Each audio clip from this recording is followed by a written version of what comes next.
Sabbath greetings. Good morning. It's a beautiful, cool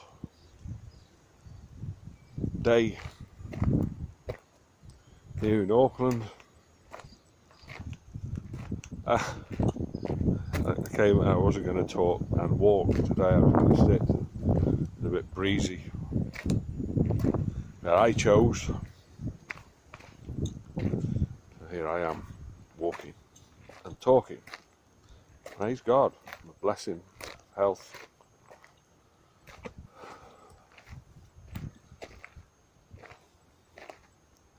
Just before I came to switch on the camera, it was, I don't do this lightly. I'm not doing this for, I pray I'm not, oh, look at me, everybody listen to me, point to me.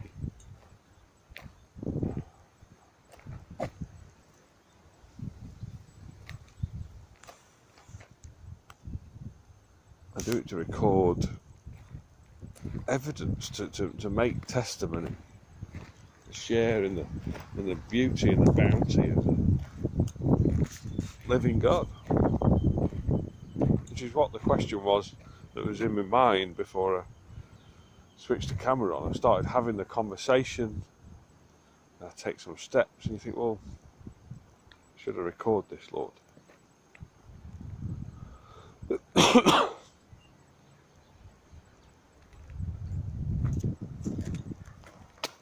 Excuse me. And the question was, how do we communicate love, life, and hope?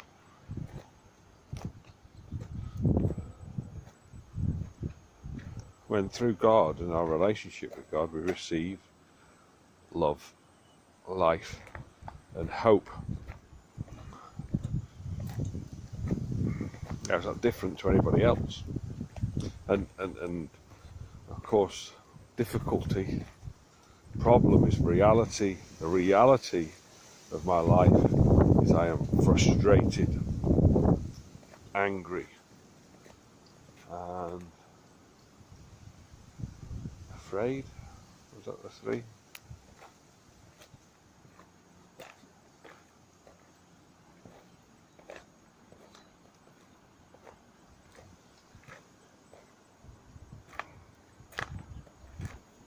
Out of work, falling behind with the rent payments, struggling day to day just to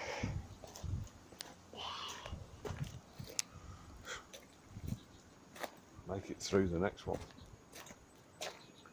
and knowing that that's not how we're called to be as Christians, knowing that there is a God in heaven, knowing that He's real.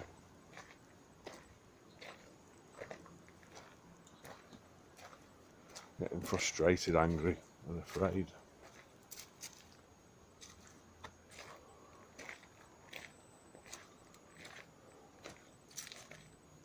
Yesterday, at one point, became so frustrated, angry, and afraid that it boiled over into temper. On top of all the other things, I get an opportunity to Skype with my daughter that I've not seen for 4 years now. 3 years.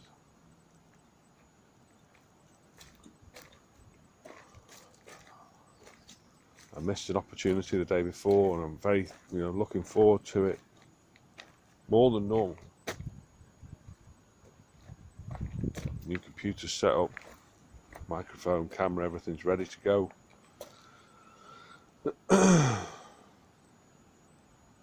And the technology fails. The microphone doesn't work properly. I end up having to walk around the computer several times, unplugging, replugging, trying to get it working. Recognising this, it stops. Recognising that, it stops. Worse than before I know it, the call's cut.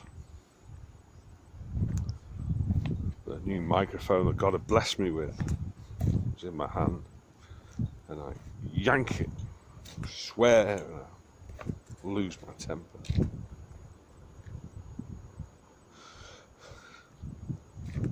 exactly as we're not supposed to be.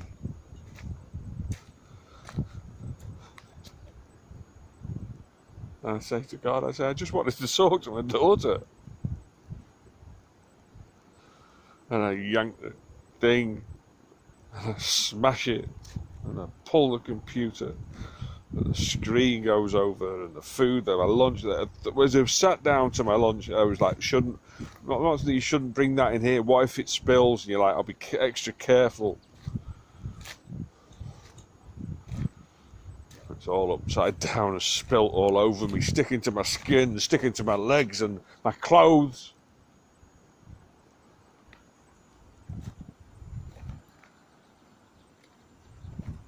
What? I say to him, what do you want?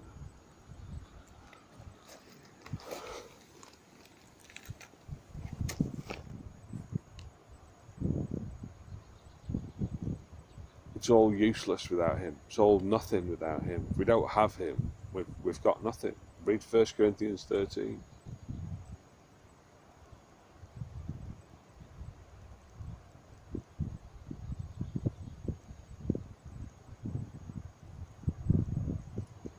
Snakes, demons.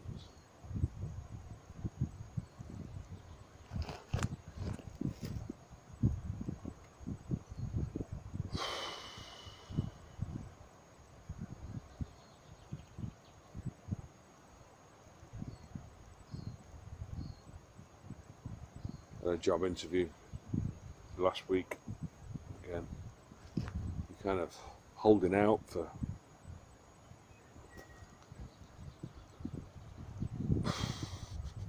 deliverance, release. I don't know what you call it. I don't know. Being able to pay for my daughter, being able to pay my debts, being able to move in a society that's so dependent on money.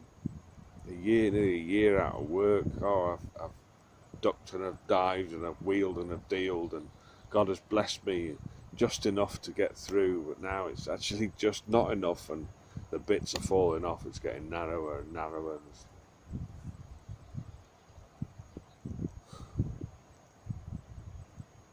You have all these ideas. You think, oh, I could do this, I could do that. You try that, you try this, you try that. And when they don't work or come to fruition, you say, I trust you, Lord. I trust you, I trust you, I trust you, I trust you.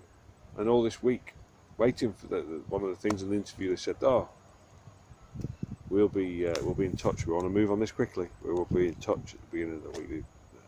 We'll be in touch early next week. I'm very thankful to God. He kept me busy.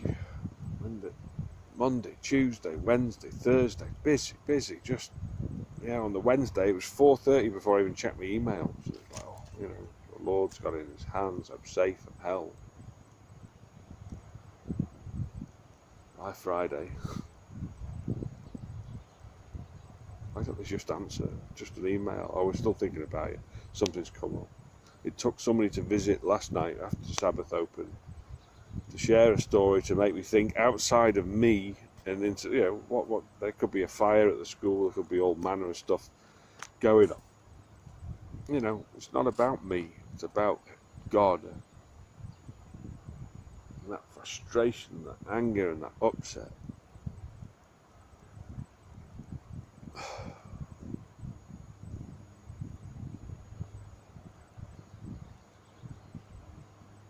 It's my inability to cope.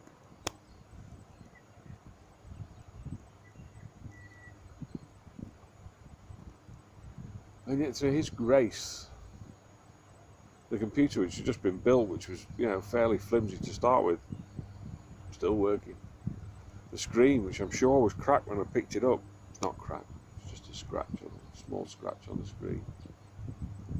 The microphones had it, and the joystick too. I took that out.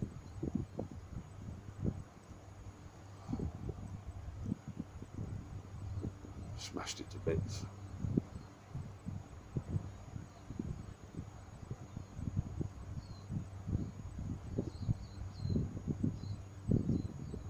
Now, having to evidence it, talk about it, share with you what a imbecile I am.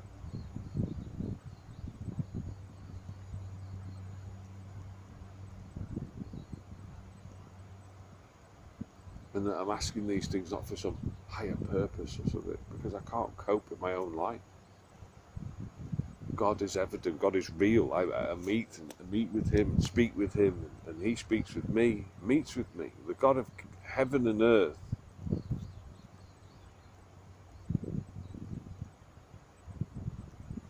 In a personal and close proximity, which amazes me.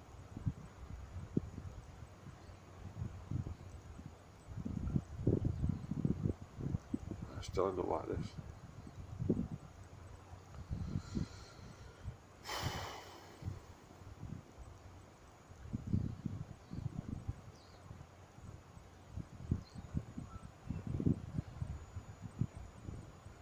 Demanding. At one point I said, Lord, I'm not going to do another thing for you. Not another blog, not another website update, won't preach, nothing. Within a few minutes I'm sitting down and making the cross and thanking him for being so patient, asking for his forgiveness. It's love and understanding,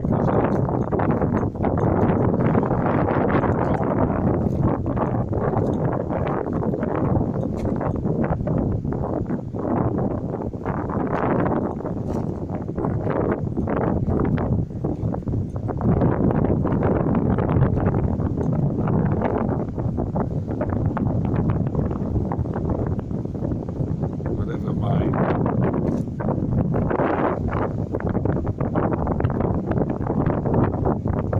estate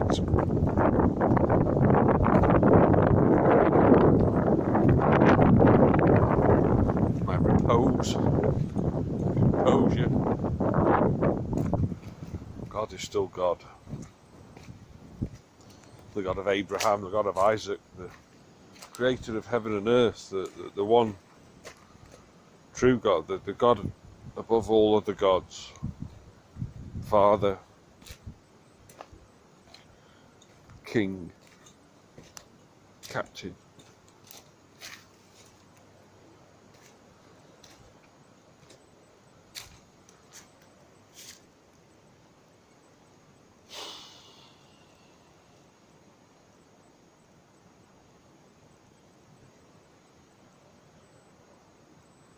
And it's just the enemy.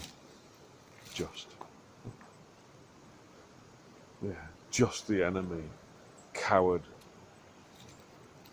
Bastard. Needling and wheedling and creeping in. I had the opportunity to leave this life and decided to stay, and now he's pouring through. He's not doing it through my life directly, he's doing it through everybody around me. So my ex-partner, my daughter's mother, starts being funny about the tiny bit of access that I get to my daughter. A few weeks ago. So my computer packs up, so I have to rebuild it. So I go for a very positive job interview, and whatever floods into their lives afterwards prevents them from being people that just get in touch.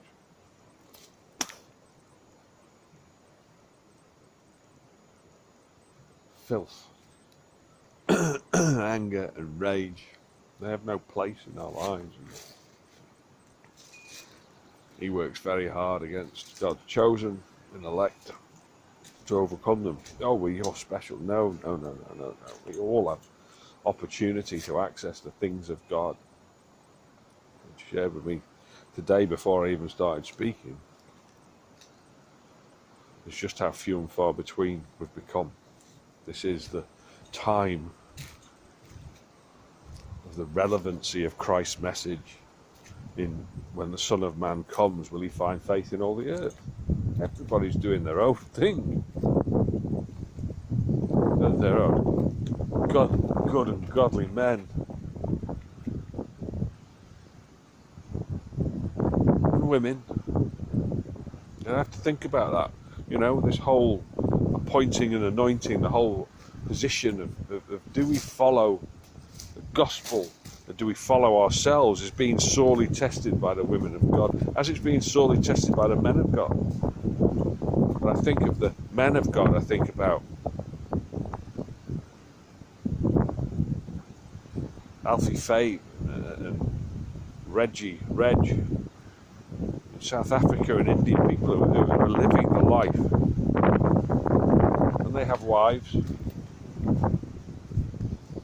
quietly support them in all the things they do. So yes, that's why I don't think automatically of godly women doing what God has told them, speaks through the Bible, because the majority of them, as lovely and amazing as they can be,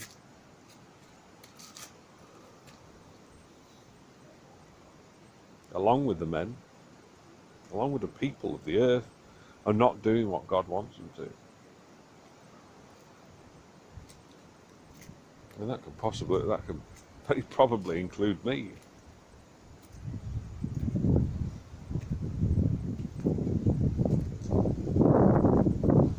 God wants to raise up people, wants to walk in relationship with people. We come so singular about their expression of faith, because it aligns with His definition of an expression of faith, that His Son can return as the bridegroom and receive His bride. The storms and the ocean currents, through the hardship and the pain and the suffering, God can come and set all things right. And the devil and his servants, and those that give themselves over to demons willingly,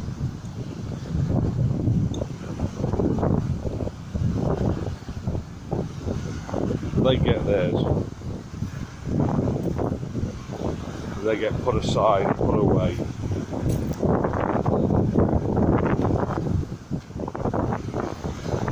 Through His power and authority, through His Holy Spirit.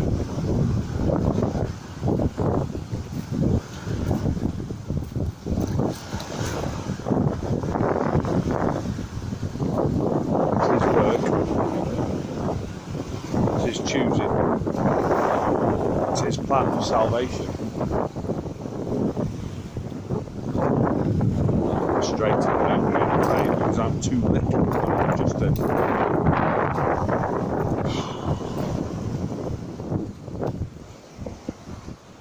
sinner saved by grace, just an angel, just a son, just a daughter of the Most High God. I'm not Him. I can't do the things.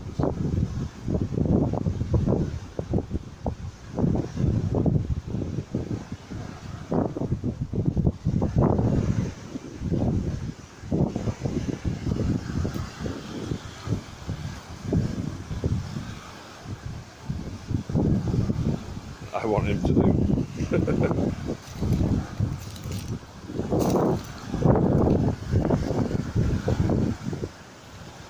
So I'll look for the answer for that question today. We spent time at the Sabbath, we can't get round to the chorale. But I'll make the best of it that I can, because that's what we're called to do. How do we share love and hope and faith that we have received love and hope and faith?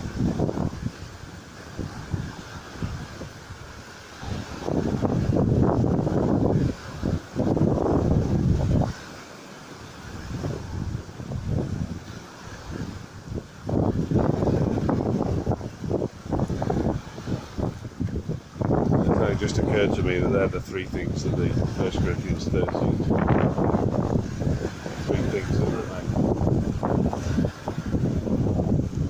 Sabbath.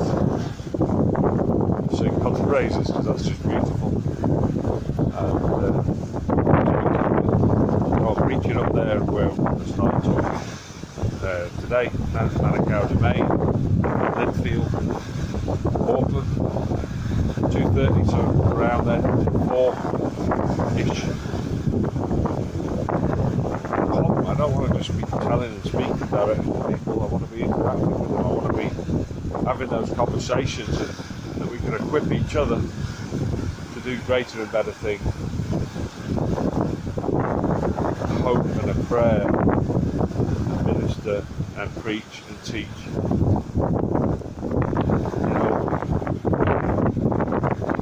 You know, it's got to start somewhere. Yes, it's going on in India and Pakistan. They need help. We need to come together as a church. We need to come together as a people. We need to come together. Take down these things that the enemy pushes away. Break them in pieces. A new day can dawn. The alternative, the third way, everywhere being pushed. Oh, you've got to choose this evil, that evil. No. Jesus says, I am the way and the truth and the life. His way is always given to us. 1 Corinthians 10:13, a way out. A different way, a narrower way, yes, but it's a definite, not a choice of two evils, it's a choice of good. That's what I pray for. That's what I hope for. That's why I'm upset with myself for being upset. And that's what I'm going to be seeking repentance for and contemplating more on for the rest of this Sabbath day. May yours be blessed too.